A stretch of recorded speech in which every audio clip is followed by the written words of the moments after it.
तो पिछले एपिसोड में यू हाओ के सिमुलेशन पावर की वजह से सभी सोल्जर्स पैरालाइज हो गए थे और फिर इसीलिए मास्टर यान उसे इसके बारे में बात करने के लिए अपने साथ लेकर गया था। इसके बाद वो यू हाओ से कहता है कि भले ही बीस्ट किंग का बिहेवियर थोड़ा सा अजीब है, लेकिन असल में ऐसा कुछ भी नहीं है। इसीलिए वो यू हाओ से कहता है कि तुम्हें इसके बारे में उससे सारा कुछ सच बताना होगा, क्योंकि असल में मास्टर यान इस तरह से इसके बारे में और भी ज्यादा जानना चाहता था। वहीं दूसरी तरफ मिस्टर फैंच यान से कहता है कि मुझे यू हाओ के ऊपर पूरा यकीन है और वो आउटर कोर्टयार्ड से ग्रेजुएट होने से पहले लेवल 5 वाला सोल मास्टर जरूर बन जाएगा। इसके बाद वो उससे कहता है कि अब तो मुझे केवल एग्जामिनेशन के खत्म होने का इंतजार है, क्योंकि उसके बाद मैं उसे अपने साथ में लेकर जाऊंगा और फिर इस तरह से मैं सोल गाइड सिस्टम के इंडिविजुअल सोल्जर प्लान को इम्प्लीमेंट करने की कोशिश करूंगा। तब इसके बारे में सुनकर चियान भी कहता है कि यू हाओ के पास में तो सच में बहुत ही एक्स्ट्राऑर्डिनरी टैलेंट है, इसीलिए हम उसके साथ में इतना कठोर नहीं हो सकते। यह सुनकर मिस्टर फैन उससे पूछता है कि आखिरकार आपके कहने का मतलब क्या है। तब इस पर चियान उससे कहता है कि अगर वो अल्टीमेट इंडिविजुअल सोल्जर बनने में कामयाब हो गया, तब उसके बाद हम उसे फ्यूचर में बहुत ही अच्छे से कल्टीवेट कराएंगे। लेकिन इसके बारे में सुनकर मिस्टर फैन उससे पूछता है कि क्या यह बहुत ज्यादा रिस्की नहीं होगा। तब इस पर चियान उससे कहता है कि अगर हम इसके बारे में इतना रिस्क नहीं लेंगे तो फिर इस तरह से हम इसमें कामयाब कैसे हो पाएंगे। जिसके बाद हम देखते हैं कि आखिरकार मिस्टर फैन भी अब इसके लिए मान गया था और फिर वो चियान से कहता है कि मैं काइतू से भी इसके बारे में पूछूंगा। लेकिन तभी इसी बीच हम देखते हैं कि काइतू भागते हुए यहाँ पर आता है और इनसे बताता है कि मास्टर यान यू हाओ को अपने साथ लेकर कोलोजियम में गया है, जिसके बारे में पता चलने पर वे दोनों भी तुरंत वहाँ पर जाने के लिए निकल जाते हैं। वहीं दूसरी तरफ हम देखते हैं कि मास्टर यान यू हाओ को अपने साथ लेकर कोलोजियम में आ गया था, जहाँ पर कि बहुत सारे सोल बीस्ट को कैद करके रखा गया होता है और इसके अलावा बीस्ट किंग भी यहाँ पर इनका इंतजार कर रहा होता है। इसके बाद मास्टर यान से कहता है कि मैं यू हाओ को तुम्हारे लिए लेकर आ गया हूँ। जिसके बाद हम देखते हैं कि बीस्ट किंग अचानक से इसके पीछे आ जाता है और फिर इस तरह से वो अपने फायर वाले पावर का यूज करके इसके ऊपर अटैक करना चाहता था, लेकिन यह देख अब यू हाओ भी किसी तरह से इसके अटैक से खुद को बचा लेता है और फिर इस तरह से वो अपने आइस पावर का यूज करके इसका सामना करने की कोशिश करने लगा था। अब इसी वजह से हम देखते हैं कि उसके आइस एट्रीब्यूट वाला सोलिंग भी एक्टिवेट हो जाता है, जिसे देख मास्टर याना पूरी तरह से हैरान हो गया था और फिर कहने लगता है कि यह तो अल्टीमेट आइस एट्रीब्यूट है। इसके अलावा इनको यह भी पता चल जाता है कि इसके पास में तो असल में ice said scorpion master spirit है। इसके बाद हम देखते हैं कि यू हाओ अपने फर्स्ट सोल की लाइस एम्परर क्लॉज का यूज करने लगता है और अब इस तरह से वो इसका यूज करके बीस्ट किंग के फायर पावर का सामना करने लगा था। तब इसे देख बीस्ट किंग भी कहता है कि यह तो असल में अल्टीमेट आइस मार्शल सोल है, क्योंकि इसके पावर ने तो मुझे भी सप्रेस कर दिया। अब इतनी बात कहने के बाद वो अपने फायर पावर को यूज करना बंद कर देता है और फिर उससे पूछता है कि तुम्हारे 200,000 ईयर सोल्डिंग के साथ में क्या चल रहा है और आखिरकार अब ये 1000 ईयर सोल्डिंग कैसे हो गया।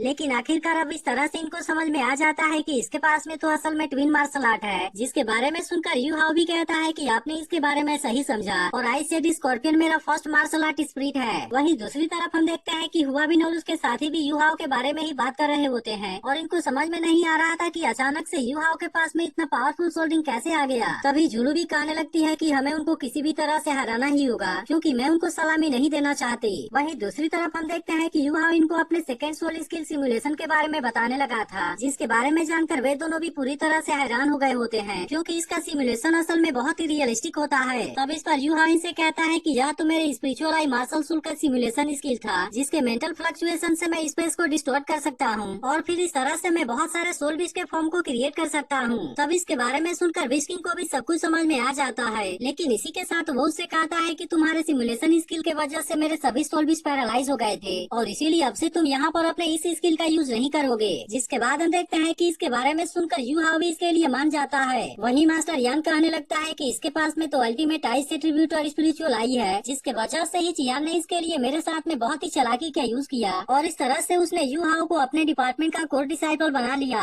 लेकिन तभी बीस्ट किंग यू हाओ से कहता है कि तुम कभी मेरे साथ में स्टारडुओ फॉरेस्ट में चलो, क्योंकि मुझे ऐसा लगता है कि तुम अपने इस सोल स्किल से मेरी बहुत ज्यादा मदद कर पाओगे और इस तरह से हम अपने स्कूल के लिए सोल बीस्ट को जिंदा पकड़ पाएंगे। तब इस पर यू हाओ भी उससे कहता है कि मुझे इस बात से कोई प्रॉब्लम नहीं है। लेकिन तभी मास्टर यान बीस्ट किंग से कहता है कि मैं यू हाओ के साथ में अकेले में कुछ बातें करना चाहता हूँ। जिसके बाद हम देखते हैं कि बीस्ट किंग भी इसकी बात मान गया था और फिर मास्टर यान यू हाओ को अपने साथ में लेकर अपने ऑफिस में आ जाता है। इसके बाद वो यू हाओ से कहता है कि पिछली बार हम तुम्हारे असली टैलेंट को नहीं पहचान पाए थे, जिसके वजह से ही हम तुम्हें अपने मार्शल आर्ट के ब्रांच का कोर डिसाइपल नहीं बना पाए। इसीलिए मैं चाहता हूँ कि तुम इसके लिए हमें माफ कर दो और मैं उम्मीद करता हूँ कि अब तुम मेरी बातों से अग्री हो जाओगे। इसके बाद वो उससे कहता है मैं चाहता हूँ कि तुम मेरे मार्शल आर्ट डिपार्टमेंट के इनर कोर्टयार्ड का डिसाइपल बन जाओ, जिसके बाद मैं पर्सनली खुद तुम्हें टीच करूंगा और इसके अलावा वो इसके लिए उसे बहुत सारे ऑफर भी देने लगा था। लेकिन तभी इसी बीच हम देखते हैं कि चियान और मिस्टर फैन भी यहाँ पर आ गए होते हैं, जो कि चुपके से इनकी बातों को सुन रहे थे। लेकिन वहीं हम देखते देखते हैं कि बहुत सारे ऑफर के बाद भी यू हाउ इसकी बात मानने के लिए रेडी नहीं होता, जिस पर मास्टर यान उससे कहता है कि क्या तुम वांग और सियाओ के साथ में नहीं रहना चाहते, क्योंकि वैसे भी तो वे फ्यूचर में मार्शल आर्ट के इनर कोर्ट यार्ड के स्टूडेंट जरूर बनेंगे। लेकिन तभी हम देखते हैं कि चियान मास्टर यान के ऊपर गुस्सा होते हुए उसके सामने आ जाता है और फिर उसे कहने लगता है कि क्या तुम भूल गए कि तुमने मुझसे क्या प्रॉमिस किया था। तब इस पर मास्टर यान भी उससे कहता है कि मैंने तो अपना प्रॉमिस पूरा कर दिया है और इसके अलावा तो यू हाउ तुम्हारे सोल गाइड ब्रांच का कोर डिसाइपल भी बन गया है, इसीलिए मैं तो इसे केवल इसके बारे में एडवाइस दे रहा था और इसीलिए वो जिस भी ब्रांच को चाहे चूज कर सकता है। लेकिन इस पर चियान उससे कहता है कि यू हाउ तो पहले से ही मेरे डिपार्टमेंट का कोर डिसाइपल बन गया है, इसीलिए मैं चाहता हूँ कि अब तुम हमारे बीच में ना आओ। लेकिन इसके बाद भी हम देखते हैं कि मास्टर यान इसके लिए रेडी नहीं होता और अब इस तरह से वे दोनों यू हाउ के लिए आपस में फाइट भी करने लगते हैं। लेकिन तभी इसी बीच हम देखते हैं कि यहाँ पर कोई दूसरी मास्टर भी आ जाती है और फिर इनसे कहती है कि क्या तुम इसके बारे में मेरी बात मानोगे। इसके बाद अगले सीन में हम देखते हैं कि यू हाउ वांग और सियाओ के साथ में होता है, जहाँ पर सियाओ से पूछती है कि चियान और मास्टर यान के झगड़े के बाद क्या हुआ। तब इस पर यू हाउ कहता है कि वहाँ पर कोई मास्टर आ गई थी, जिसके बाद उन लोगों ने डिसाइड किया कि वे पवेलियन मीटिंग में इसके बारे में डिसीजन लेंगे। तब इसके बारे में सुनकर वांग उससे कहता है कि तुम तो बड़े किस्मत वाले हो। लेकिन इसके बाद हम देखते हैं कि इनका एग्जामिनेशन फिर से शुरू हो गया था, जहाँ पर जुलू एक 100 साल वाले गेंजुनेन के साथ में फाइट कर रही होती है। लेकिन असल में एकेडमी ने अब यू हाउ को इसके सिमुलेशन पावर को यूज करने से मना कर दिया था और इसके अलावा इन लोगों ने इसके पिछले वाले फाइट को भी काउंट नहीं किया होता है और अब इसीलिए यू हाउ को फिर से एग्जामिनेशन में पार्टिसिपेट करना होगा। तभी इसी बीच हम देखते हैं कि जुलू गेंजुनेन के ऊपर बहुत ही खतरनाक तरीके से अटैक कर देती है और आखिरकार वो इसे बहुत ही आसानी से हरा देती है। अब इसके वजह से हम देखते हैं कि जुलू को इसके लिए 100 पॉइंट मिले थे, जिसे देख यू हाउ कहता है कि अगर मुझे फिर से एग्जामिनेशन में पार्टिसिपेट करना पड़ा तो क्या हुआ, क्योंकि उसके बाद भी मैं हाई स्कोर बनाने के लिए अपना बेस्ट दूंगा। लेकिन इसके बाद हम देखते हैं कि यहाँ पर फाइट करने की अगली बारी वांग की होती है, इसीलिए वो भी इसके लिए पूरी तरह से रेडी हो गया था और वो फाइट करने के लिए 1000 साल वाले सोल बीच को चूज करता है। तब इसके बारे में सुनकर यहाँ के बाकी लोग पूरी तरह से हैरान हो जाते हैं और इस पर जुलू कहने लगती है कि क्या सच में वो इसे हरा पाएगा। वहीं दूसरी तरफ हम देखते हैं कि अब वांग का सामना डीमन बियर से होने वाला था, जो कि असल में यहाँ के सभी बीच में सबसे ज्यादा पावरफुल होता है। अब इसी वजह से सभी लोग हैरान होते हैं कि क्या वांग इसे सच में हरा पाएगा।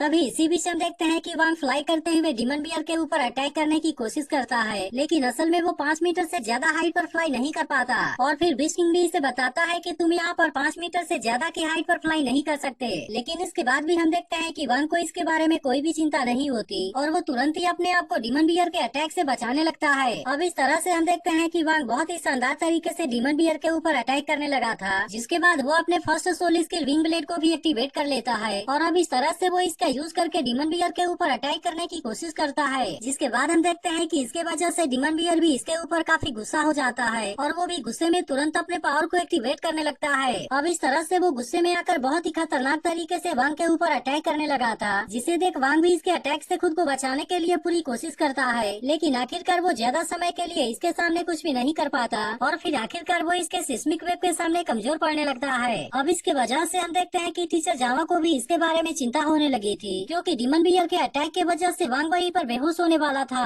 अब इस तरह से हम देखते हैं कि वांग भी इसके सामने कुछ नहीं कर पाता और वो डीमन बियर आखिरकार इसे अपने मुंह के अंदर कैद कर लेता है। तब इसे देख टीचर जावा मास्टर यान से कहती है कि क्या हमें इसके बारे में कुछ करना चाहिए। लेकिन इस पर मास्टर यान कहता है कि अगर वे ऐसे सिचुएशन का सामना नहीं करेंगे तो फिर आखिरकार वो ग्रो कैसे कर पाएंगे। तभी इसी बीच हम देखते हैं कि वांग अपने second soul skill butterfly god light का यूज करने लगता है, जिसके वजह से वो डीमन बियर भी अब कुछ नहीं कर पाता और फिर आखिरकार इस तरह से वांग इसके मुंह से बाहर आ जाता है। लेकिन अब इसी के साथ हम देखते हैं कि उसने अपने थर्ड सोल स्किल का यूज करके इसके ऊपर अटैक करने का डिसाइड कर लिया था और फिर इसीलिए वो तुरंत अपने बटरफ्लाई गॉड स्लैश का यूज करके इसके ऊपर अटैक कर देता है। तब इसे देख वो डीमन बियर भी इसके अटैक का सामना करने की कोशिश करता है और फिर इसके दौरान वो अचानक से इसके लाइट बॉल के अंदर कैद हो जाता है। तभी इसे देख टीचर जामा कहने लगती है कि वांग का सेकंड सोल स्किल भले ही एक लाइट बॉल के जैसा दिखाई देता है, लेकिन असल में उसके अंदर लाइट की 108 स्लैश कंप्रेस है। अब इस तरह से हम देखते हैं कि वे लाइट स्लैश बहुत ही खतरनाक तरीके से डीमन बियर के ऊपर अटैक करने लगे थे, जिसके वजह से डीमन बियर भी आखिरकार अब इसके सामने कुछ नहीं कर पाता और फिर इसे बचाने के लिए खुद बीस्ट किंग को यहाँ पर आना पड़ता है। इसके बाद हम देखते हैं कि वो डीमन बियर फिर से इसके ऊपर अटैक करने की कोशिश करना चाहता था, लेकिन अब वो इसके पावर को देख तुरंत अपने जगह से पीछे हट जाता है। अब इस तरह से हम देखते हैं कि वांग भी इस फाइट में जीत गया होता है, जिसे देख मास्टर यान अनाउंस करता है कि इसे बेसिक पॉइंट में से सभी 100 पॉइंट दिए जाएंगे और इसके अलावा उसे अपने कॉम्बैट स्किल का सही तरीके से यूज करने के लिए और भी 50 पॉइंट दिया जाएगा और फिर इस तरह से हम देखते हैं कि इसे 150 पॉइंट मिल जाते हैं। लेकिन तभी मास्टर यान कहता है कि डीमन बियर का डिफेंस पावर सभी माइलेनियम लिस्ट में सबसे बेस्ट होता है, इसीलिए हो सकता है कि वो भले ही तुम्हारे फाइनल ब्लो का सामना कर ले, लेकिन इसके बैकलेस के वजह से तुम भी जख्मी हो जाओगे और फिर इसीलिए वो वांग के 40 पॉइंट को काट लेता है। अब इसके वजह से हम देखते हैं कि वांग को आखिर में केवल 110 पॉइंट मिलते हैं, लेकिन आखिरकार कोई भी इसके बारे में कुछ नहीं कर सकता था।